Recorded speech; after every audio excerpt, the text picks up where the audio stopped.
Stitch Cuties, I'm Brittany with Stitches of Love Quilting, and in this video tutorial, we are going to put together our applique units to build our block 4 of our Garden Moments block of the month. Now this tutorial is specific for the Sewing Machine Applique version of this block of the month.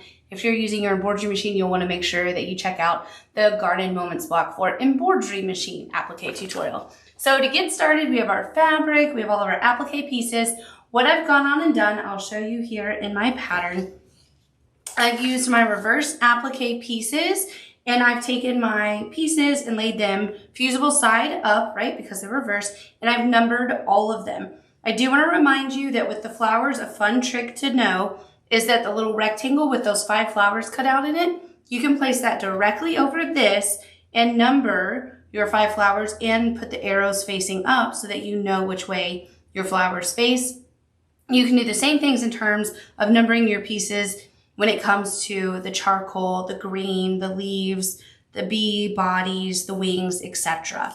So what we're gonna do first is, now that I've got my pieces organized by how they're going to appear in the pattern, for example, I have one pile that has my pieces 1 through 7. My second pile has pieces 9 through 26.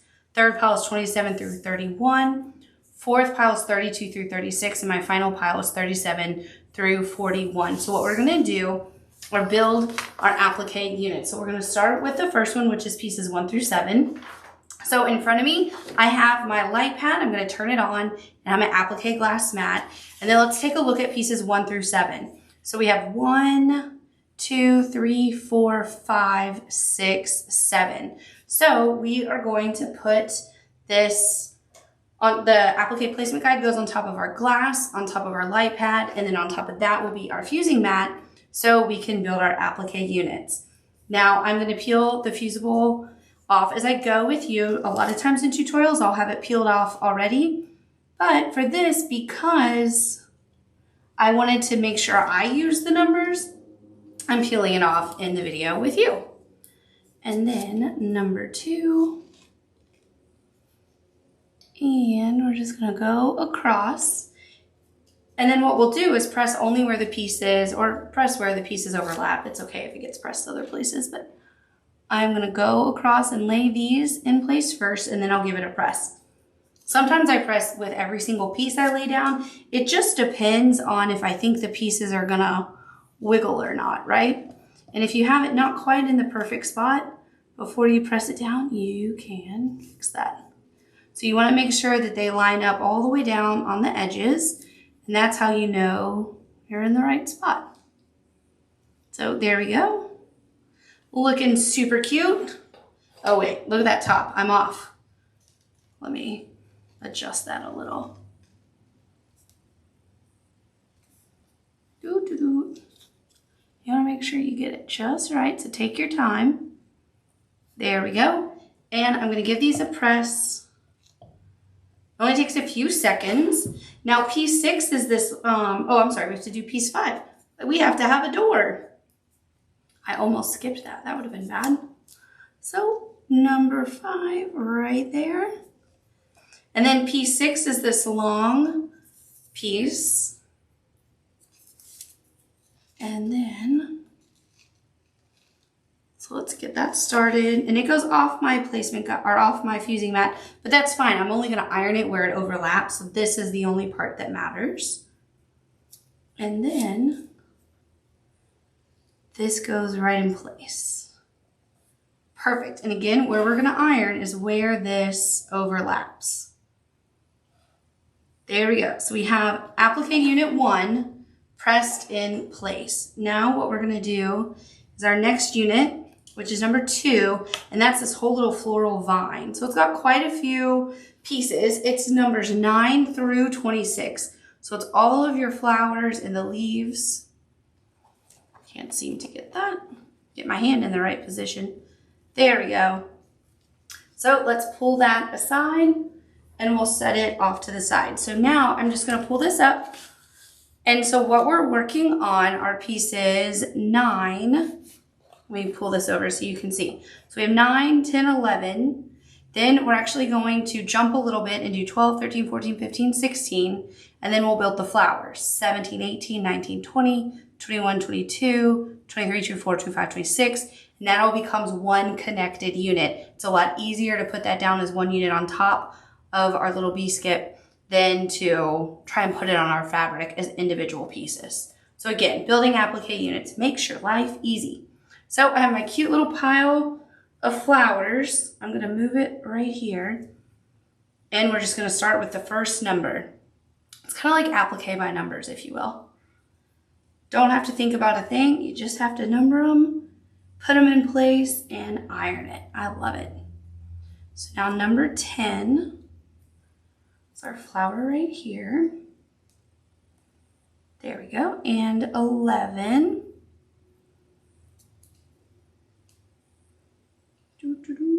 And the leaves are specific, right? So you sometimes have to turn it the other way. So I'm gonna go on and give this a little press where it overlaps. Now we jump up here to start building the green leaves and stem up here. So we have number 12. It goes right in place. There we go. And number 13, which is our leaf right here. There we go. And it doesn't overlap by very much, so it is a delicate little unit. And then number 14, 15,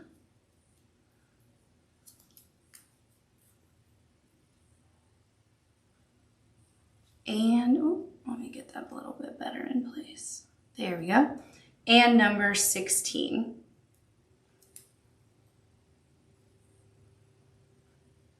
There we go. Let's give that a press. So now we're going to connect all of our flowers. And so you can see I have the arrow drawn up. So I'm simply going to flip it. And then my little flower goes right in place. Or did I turn it? You guys, me and my arrows. There we go. And our flower center. Now, number 19, and you can go on and press that if you want. I'm going to do another one. Remember, my arrow's facing up. There we go. And our flower center. And I will go on and press these just because I don't want to knock it out of place. There we go. Now we're doing flower number 21, which is right here on the right. And our flower center. And then number 23, like so. And there we go. And our flower center, and we have one more flower. So this really does go by so quickly, even though you have a lot of pieces, because we have it numbered. And it's nice and easy peasy to put in place. There we go, and our last flower center. And then we will have this unit complete. Then all we have to do are make 3 cute little bumblebees, and they're super easy to do. So up first, we have the bumblebee down here, and I'll show you how it goes. It's 27, so a wing, then the yellow body, then the 2 stripes, and then that final wing. Okay, so I have that laid in place right here. So number 27, first wing. And then we have our body. The body's not symmetrical, so make sure you turn it the right direction. There we go, and it barely overlaps. And then 29 and 30 are the 2 stripes, and they line up at the top and bottom. I'm going to give that a press just so I don't wiggle it. Now number 30, which is the second little stripe on him.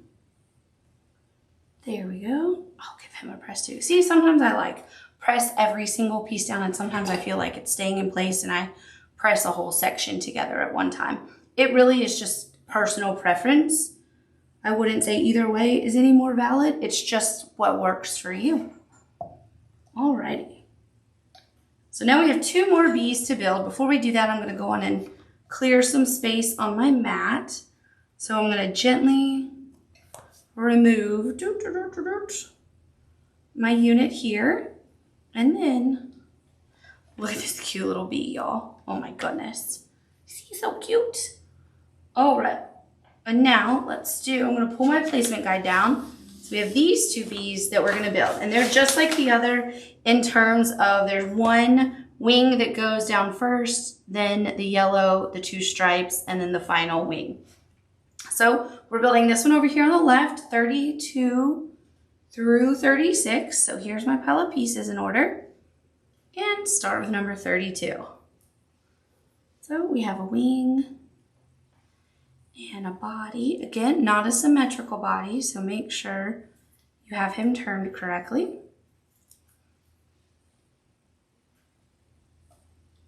There we go. And a stripe.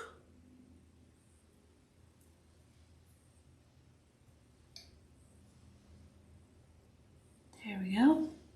And another stripe. I'll be brave and put down both without ironing. Let's see if I can do that without hitting the other one. There we go. I will give it a press before I put that final wing on, because I don't want to mess up. There we go. And our leaf, our wing. Why do I keep calling that a leaf, you guys? I don't know why. There we go. Oh, we can leave that. We'll let him cool up. I don't need to lift him yet. So now we're on our final little applique unit. So this is our final little bumblebee to build.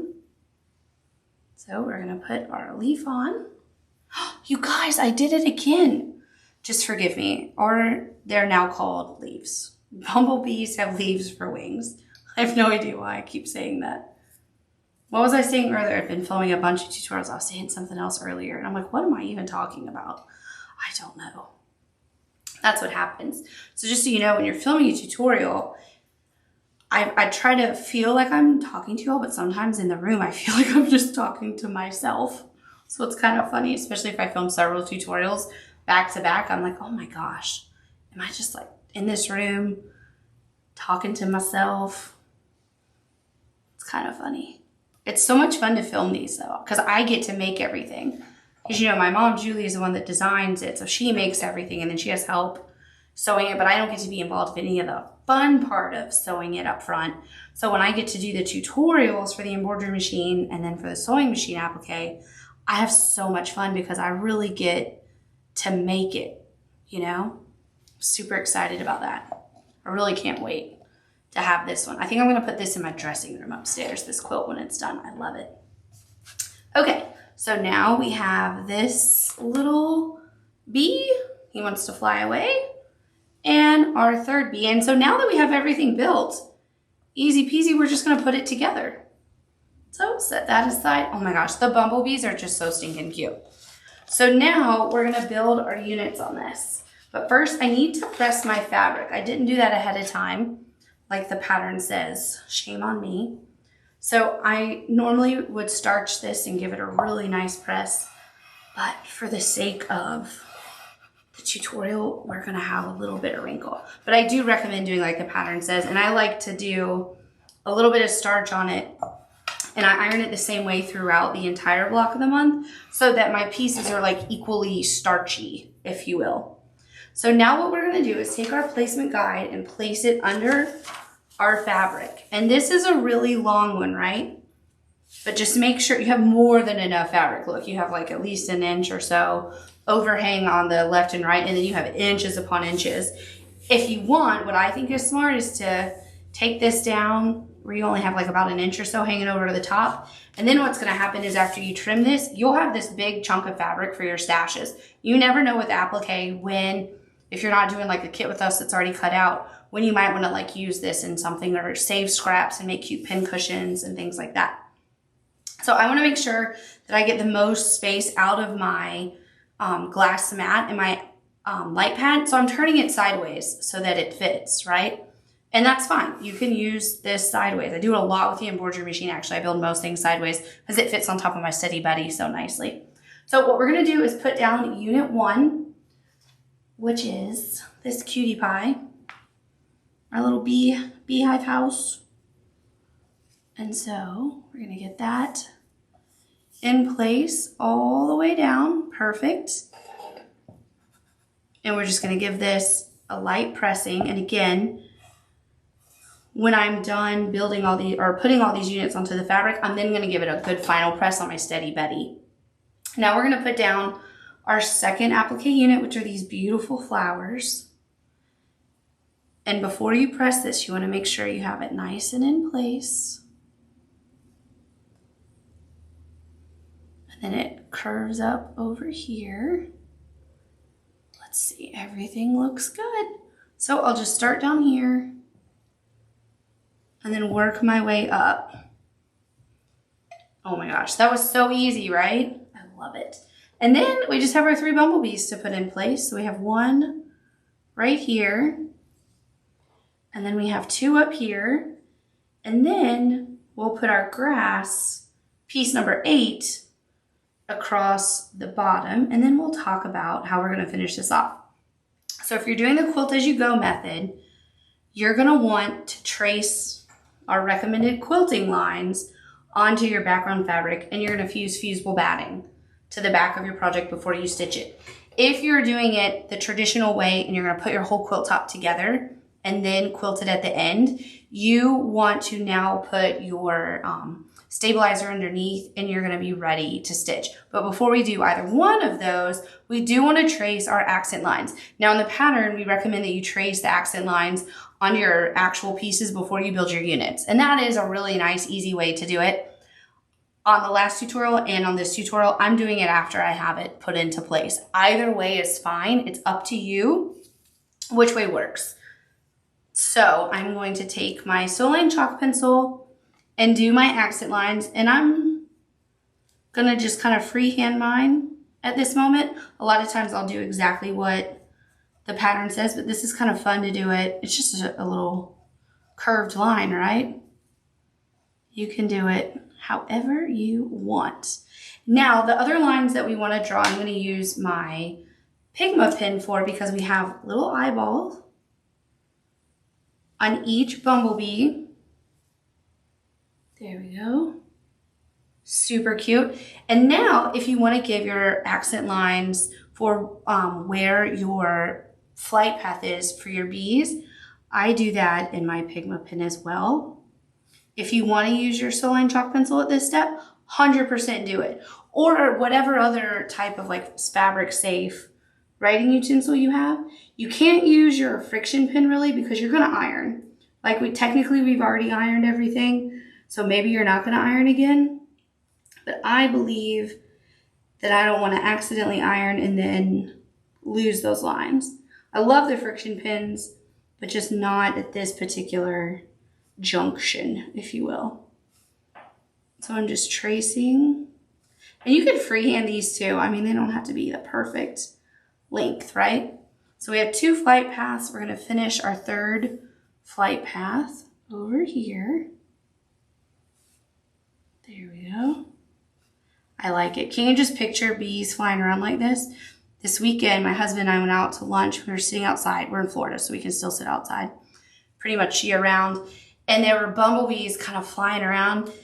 And I saw the lady to a table behind us. It landed on her shirt, and she was so graceful in her little panic about trying to get it off of her. And then it came and almost landed on me. And we were all trying to not panic too much because we don't want to hurt the bees, but also we didn't want the bees on us. Oh, and you guys, I bet you're saying this to me right now. I didn't put my grass on at the bottom. Bah! Bring the grass back. It's not too late. It's never too late. You can always fix something. But we do need to put our grass on. I was talking too much. So you want to, with the grass, I always just start at one side and work my way over to make sure it's in place. So I'm going to keep my hand here and then give that a press, and press. So now I am going to take my Steady Betty and do a good final pressing before I do any sewing. And I recommend that for you as well. Or you can go to your regular ironing board, but just to make sure you got everything nice and ironed on. And easy peasy.